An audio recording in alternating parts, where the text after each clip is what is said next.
চাই যে আরেকটা ভাই উনি 500 টাকা দিল, মানে আসলে হয়তো এগুলো কিছু না, কিন্তু আমরা মানে এখানে আমি 50,000 টাকা এখানে দিলাম, আর বাকি যে 61 মানে 11,500 টাকা এটা এখানে মানে যে এক ভাই 1,000 টাকা দিল, দিদার ভাই 500 টাকা দিল, ওইখানে রাসেল ভাই 4,000 টাকা দিছে ওই 11,500 টাকার ভিতরে, আরেকজন বিকাশে দিছিল 1,000, আরেকজন না সরি একজন নগদে দিছে 1,000, আরেকজন বিকাশে দিছে 1,500।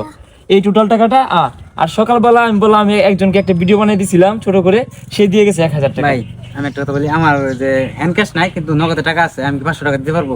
আচ্ছা, নগদে আমরা এটা এখন আসলে তোলার প্রসেসিংটা নাই, যদি কারো কাছ থেকে থাকে নিয়ে এখানে তুমি দিতে পারো। কারো কাছে কি আছে, এমন কেউ আছে? পরে আবার তুমি এটা ওনার নগদে দিয়ে দিও। আচ্ছা ভাই সাথে সাথে দিয়ে দাও। আচ্ছা, এই যে আরেকটা ভাই উনি 500 টাকা দিল, মানে আসলে হয়তো এগুলো কিছু না, কিন্তু আমরা মানে এখানে যারা আছে সবাই কিন্তু ওইভাবে ইনকাম করে না।